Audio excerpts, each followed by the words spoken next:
today we're going to do something easy. It's time to take a break from doing stuff really hard. We got to kind of recharge our batteries, so let's do something easy. So I went over to basically what I call my deadline table. And on my deadline table, I pulled two shells. This one and this one. This is a GP50, GP38-2. Both high noses. I believe this is the Life-Like and the 50 is the Bachmann. They have pancake motors. Now I had done these shells a long time ago with enamel. I airbrushed enamel onto these. I don't use enamel anymore because it takes forever for it to dry. It took a couple of weeks before they were totally cured. The good thing about it was gloss enamel. And so I've got two shells here that are decent. They can be fixed up just a little bit, and they could be just regular layout runners. We got to take a look at the motors. And I know a bunch of you are like, well, why would you use pancake motors? Why would you want to? Well, one, a lot of you have these. And you may have had these when you were a kid. And, you know, we're all loyal to our first train set. And wouldn't it be sweet if that thing we got when we were a kid, we could still run it on our lab? It would, wouldn't it? My first one was an AHM GP18.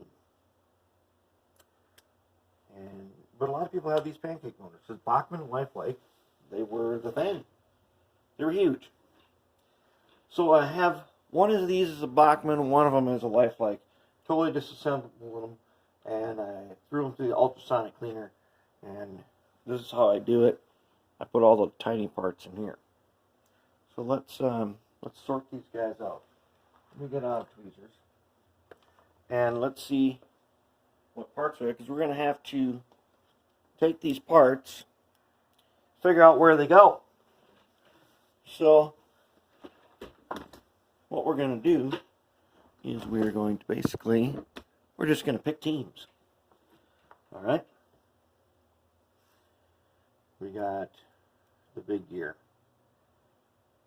That's one, and that's one. That's one.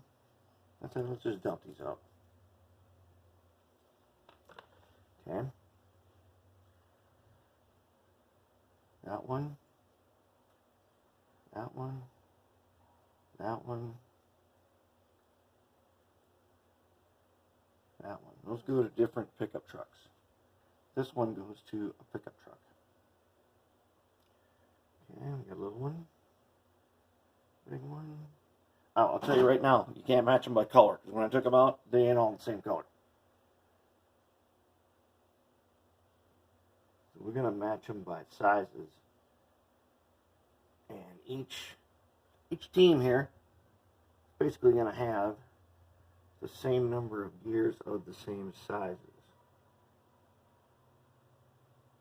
Looks pretty good. Now, maybe we can rearrange them a little bit by color. All right, what if we did this?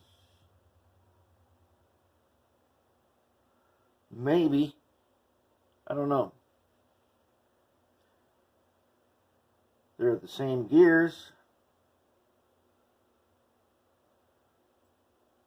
These here are the contacts for the motor.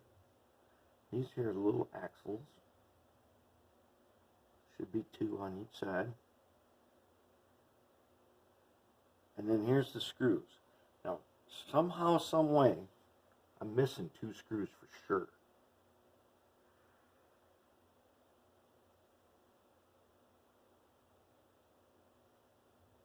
These two are very rusty, and they've been in the ultrasonic. I think I'm going to go ahead and put those into my little evapo-rust bowl. We'll get those cleaned up. Okay, now, over here, I got These are the cores. And I've got both springs and both brushes. And some tiny little plastic thrust washers are also over here. We need those. And some of the motor mounts on these things, they are just plain broke off. I think we can fix it anyways. I think we can make this happen. So the steps I'm going to follow. Mainly I want to show you putting the motor back together. I might do something different with the pickup trucks because I have an idea that these two locomotives, it would be cool if they were connected by an MU cable that actually transmitted power. Since they only pick up from one truck each, it would be really cool if they transmitted power to each other and shared their two pickup trucks, and then they'd have to be a mated pair. That'd be alright. If we use a little disconnector, we can disconnect them when we're not using them. Alright, so we got everything set up here. And let me do a little pre-cleaning. I'm going to do a little polishing on these things.